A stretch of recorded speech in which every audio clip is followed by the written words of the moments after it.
Welcome, fellow Earthlings and extraterrestrial enthusiasts. Today's video is out of this world. We will be exploring the fascinating realm of aliens, human hybrid, and other strange phenomena that will leave you questioning everything you thought you knew about this universe. So, buckle up and get ready for a wild ride as we journey into the unknown. This video is not for the faint-hearted, so proceed with caution. Let's get started. So, essentially, what has happened is this. Andrew and Tristan are the greatest men currently alive in the human species. They can't possibly be humans like the rest of you. So tonight I've decided to show you my true form. This is what I really look like. I am the king of Rainbow. I do things no human can do. Now you know why. And for all of you thinking this is a mask that fits on the front of my face,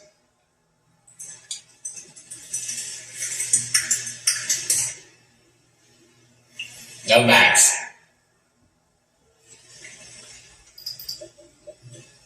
I think I look good like this. I'm going to keep myself looking like this forever. I've decided to answer your questions. I've decided to make myself available to humanity. Wow, the eyes look authentic, but I think it's a synthetic mask. But if it's the makeup artist did a good job. Let's continue watching. I'll give you an example of Mornay's ship. When they were building his craft, when they were growing it, there was a point where he had to go, and they put him on this platform, and he had to stand there like this, and they would drop his ship down to him. Then what they would do is they would put a beam of frequency through his body into the hull of the ship. Now the ship knows him. Okay, his frequency is now one with the ship. It's literally a physical extension of himself. Then they would bring his crew and do exactly the same thing. So the ship would always know the crew. You could not in any way ever get inside one of these things unless the ship knew your frequency, which is why we have ships in storage we can't get into. And if you heard about the ship in Afghanistan in the cave and all the soldiers that went to try to get to it, to try to open it, where they disappear, that's a safety mechanism. This reptilian bloodline you talk about, how do they manage to keep it pure? Well, they haven't, in fact. The reason why people in positions of power today look like normal humans and basically act like normal humans is because they have interbred over and over again. Thank you. I've heard this rumor that our presidents come from this bloodline. That is absolutely true. It's real. These reptilian people in positions of power are literally coming from another dimension. Numbered in their order of capture: EBE1, EBE2, and EBE3. Where did we capture? Where did this happen? In different crashes. EBE1 lived with an Air Force colonel between 1949 and 1952. The EBEs are kept in an electromagnetic facility called a YY-2. It was designed by a Dr. Eric Wang, who worked directly for Dr. Kissinger, who has been in this cover-up since the very beginning. The reason they had to create an electromagnetic facility is the fact that the EBEs are so advanced, they're at least 500 million years advanced from us, and probably more. They can move by thought. Move by thought. And they can also disappear. But they can't move by thought through electromagnetic facilities. So they built this facility. There was two, one in Los Alamos and one either at Edwards or up at the test site. At Groom Lake, Nevada. At Groom Lake. Now there's still one EBE still living, EBE3, and there is a videotape that eventually is going to be released to the public, and it's an interview with him. As hard as that may sound, as hard as that may be to believe, there is a videotape of an interview with EBE3. And what is this language that the interviewers are? I haven't seen the tape, so I don't know. But on this trip I told you I took gathering all this information, a guy in Albuquerque handed me 25 secret CIA memos. And if anything can be humorous in all of this, one of these memos, in the body of the text, it said, by the way, EBE3 wants to see the ocean. We better make the arrangements or he'll disappear again. So while he couldn't get out of this facility, he could make himself disappear and cause him a lot of trouble. Now, can they exist among us? Is that what you're saying, or do they have to have this special They environment? have special environment, special air. It's my understanding they can only last about 20 minutes in this air. You were saying also these gray ones are the ones that we see most of the time, and you said that most of that there are a lot of different motives for them being here. The gray ones, what kind of a deal we got going with them? Is that the bunch that you suggest we've made a deal with for military technology? Well, I think we made a deal with them, and their ultimate, what they want to do is regenerate their own race. Now, apparently, they've either had some kind of nuclear accident, or they're on the backside of a evolutionary genetic curve, and they're going downhill instead of uphill. In other words, in the autopsies, of which I have 2, we found out that their digestive system is atrophied. They can't eat through their mouth anymore. You know how they eat? Well, these cattle mutilations, they take the hormones and the enzymes from those cattle and they spread it on their skin, and their skin absorbs the nutrients and then excretes the waste back through their skin.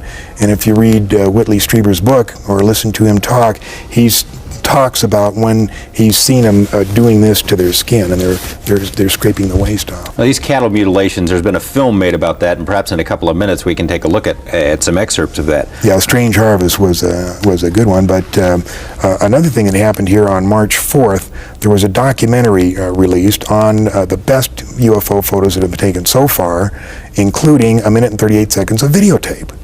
Now, what happened is in November, this guy took these photos, took it into the TV station. They thought it was great, but nobody would believe it. So they spent 3 months checking the validity of the, authenticating the videotape and checking out the credibility of the witness. And when they had it all down, they put out this documentary, 30 minutes. I mean, it's ironclad. They're here. But do you think it got on the network? No, it just showed local. So much is happening in the world right now, but the best part is that I will be here showing you some of the things happening, and shall we explore it all. Let's continue watching and see if we can survive the wokeness together. A man on TikTok has been experiencing a strange transformation in his body, a shape-shifting transformation according to him, after having spent some time in the Navy. And this is his first video on TikTok. Check this out. A real reptilian eye doesn't necessarily have a slit. It has a membrane that can slide back and forth, allowing people to see a little bit better in the dark. It also allows you to change the color of your eye just a little bit. If you notice the changes on my page, I've had these changes the last 1.5 years. Share it if you want, say it's cap if you want, I don't give a shit, but it's real. After having his account and his videos deleted, he opened a second account and uploaded this video. Check this out. Now, what you're about to hear is real. My name, it's not too important. The information that I'm about to tell you is extremely important. I was an intelligence specialist with the United States Navy. Since then, if you watch my other videos, you realize that strange things have started to happen to my body. If you remember, my eye has started to get more of a slit in a reptilian, or I guess snake eye appearance. If you look at my other videos, or what I'm adding right here, you can actually see up close what my eye looks like. If you remember, my body in certain areas, like for example, you look at my elbows on both sides, I'm growing additional limbs. My hands, my thumbs, they're extending and growing too. At first, I just put out a cry for help on TikTok. I didn't know who's gonna answer, who's gonna respond. Other people out there that went through similar experiences. I'm one of, if you notice, the first people. Vitu zina happeningi kwa majeshi ni tricky sana. Kama hiyo hata si ngori yenye inakama hata ndio normal. Like kuna majeshi washakuwa enhanced, na hii ni maenzi ni a long time ago. Tebu tuwatch tuone hii documentary ama ni kweli ama sijika. Acha tuone tujue ni aje. We are somewhere in Eastern Europe, a Western commentator would say, delighted to have fallen on a scoop. After long months of bargaining, this barrier was finally put up for the sake of politics. Officially, we did not need permission to film since we are not in a camp, but in a sheltered residence. Those who live here do so of their own free will, because there is nowhere else they could live. These occupants are men from SCAR.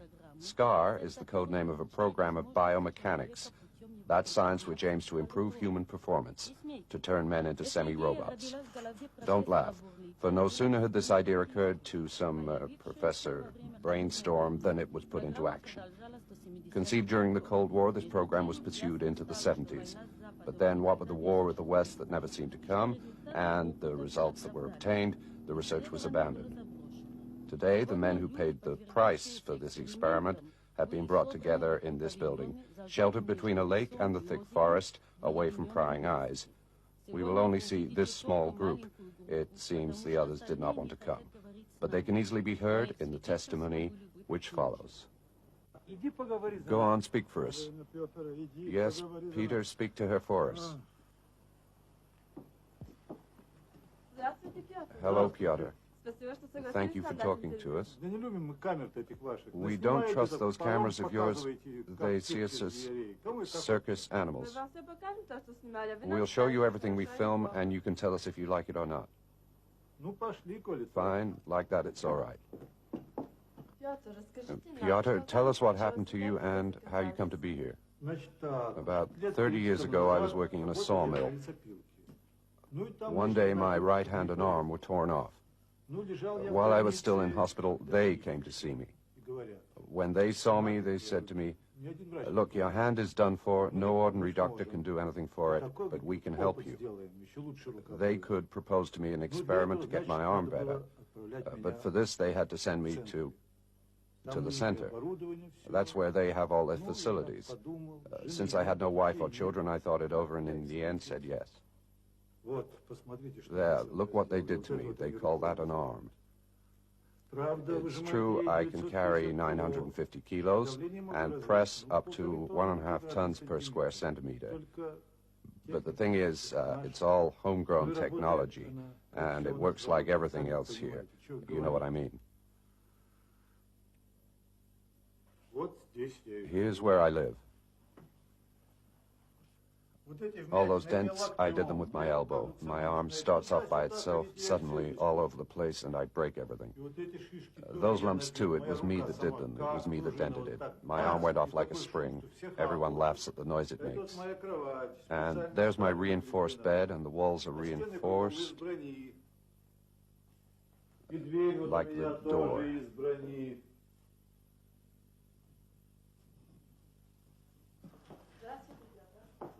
Hello, Piotr.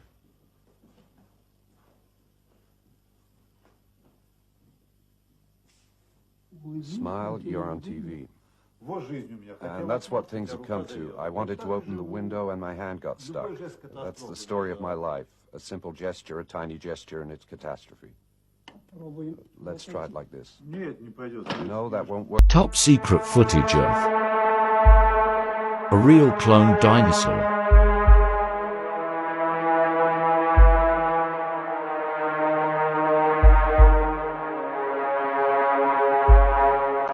Well, and that's the end of our video. If you loved the video, don't forget to leave a comment and like. And thank you for watching. We out.